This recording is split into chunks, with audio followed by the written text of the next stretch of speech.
माननीय पंतप्रधान नरेंद्र मोदीजी 30 तारखेला सकाळी 9 वाजता नागपुरामध्ये येणार आहे।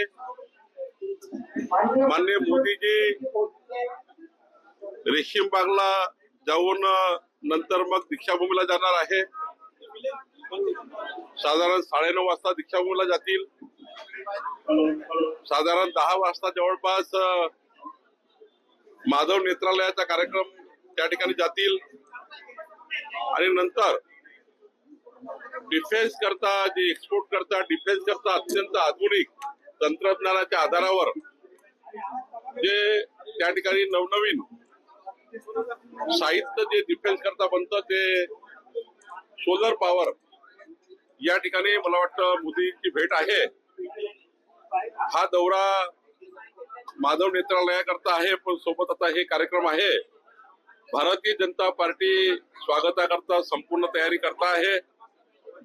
प्रत्येक चौकामध्ये मोदींचं स्वागत होईल अशी आम्ही तयारी करतो आहे आणि 47 चौकामध्ये आम्ही आमचं स्वागत करती अभियान तयार केलेलं आहे।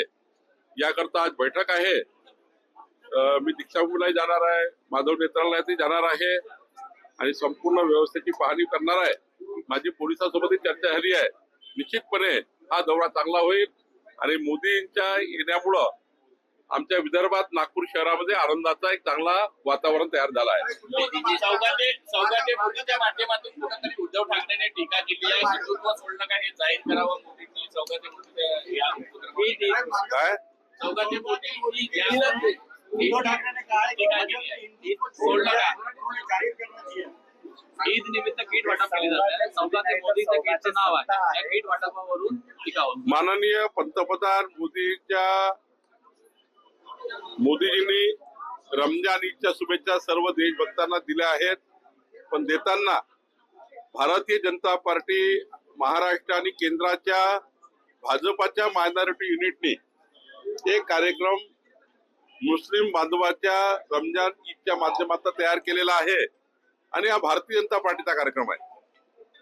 हा रमजान ईद मार्फत आमच्या पार्टीचे कार्यकर्ते आहेत, आमच्या पार्टीचे महाराष्ट्रात देशामध्ये अनेक नगरसेवक आहे, आमच्या एक मायनॉरिटी मोर्चा आहे, मुस्लिम मोर्चा आहे, त्याच्या माध्यमातून हा कार्यक्रम सुरू आहे। त्यामुळे मोदीजींनी खरं तर आम्ही सर्व लोक काही मुस्लिम विरोधी नाही आहोत, आम्ही सर्व लोक काही ख्रिश्चन विरोधी नाही आहोत। या देशामध्ये राहणारे पण पाकिस्तानचा ध्वज फडकवणारे, या देशामध्ये राहणारे पण पाकिस्तानचा झेंडा घेऊन रॅली काढणारे, जे उद्धव ठाकरेंच्या परभणीच्या आणि नाशिकच्या रॅलीमध्ये उद्धव ठाकरेंच्या पाकिस्तानचे झेंडे फडकत होते, ते जे लोक आहेत त्यांच्या विरोधी आमची भूमिका आहे। आमची भूमिका पाकिस्तान जिंकल्यानंतर फटाके फोडणारे जे लोक आहेत हिंदुस्थानातले त्यांच्या विरुद्ध भूमिका आहे आणि त्यामुळं सर्व मुस्लिम काही आमच्या विरुद्ध नाही आहे। देशात राहणारा प्रत्येक नागरिक आमचा भावबंधासारखा आहे। हिंदू मुस्लिम सिख इसाई पहिल्यापासून आम्ही ठरवलेलं आहे, भाऊबंदकी आहे या देशाची। या देशाचं ब्लडच असं आहे की आम्ही सर्वांना सोबत घेऊन जातो आणि हा कार्यक्रम भारतीय जनता पार्टीच्या मायनॉरिटी मोर्चाचा मुस्लिम मोर्चाचा आहे आणि त्यामुळं या कार्यक्रमा करण्याकरता भारतीय जनता पार्टी पुढे आली आहे। सर हिंदी में बताइए, सावरण्याचा प्रयत्न करताय, शिंदे त्यांना छेडण्याचा प्रयत्न करताय असाही आरोप यांनी केले। उद्धव ठाकरे भविष्य दिसत नाही, त्यामुळं त्यांना असं वाटतं शिंदेजींना डिवचलं तर शिंदे थोडे दूर जातील आणि आपल्याला काही स्पेस मिळेल असं त्यांना वाटतं नेहमी, आणि त्यामुळे ते असे बोलत राहतात। खरं तर आता उद्धव ठाकरेंनी या महाराष्ट्रामध्ये त्यांचा पक्ष वाढवण्याकरता काम केलं पाहिजे। जसं आमचा लोकसभेला पराभव झाला, आम्ही जनतेमध्ये गेलो आणि बहुमत मिळालं। उद्धव ठाकरेंनी आता या 14ला काय झालं, 19ला काय झालं, मोदीजी काय करतायत, आम्ही काय करतोय, यापेक्षा त्यांनी त्यांच्या पार्टी वाढवण्याकरता काम केलं पाहिजे। त्यांचा पक्ष रोज तुटतो आहे, कोकणातनं माणसं जातात आहे, उद्धवजीला सोडून काल नाशिकमधनं गेले, मुंबईतनं गेले, नागपुरातनं गेले।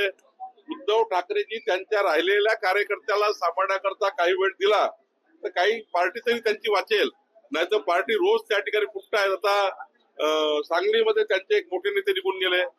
त्यामुळं उद्धव ठाकरेंनी खरं तर मोदीजी आणि अमित भाई किंवा देवेंद्रजी किंवा एकनाथ शिंदेवर बोलण्यापेक्षा आपली पार्टी कुठं चुकताय, आपली पार्टी कशामुळे नाराज आहे, आपला बूथवरचा तालुका अध्यक्ष कार्यकर्ता का त्यांचा पार्टी सोडतायत याचा विचार त्यांनी केला पाहिजे. याकडे जास्त लक्ष उद्धव ठाकरेंनी दिलं पाहिजे.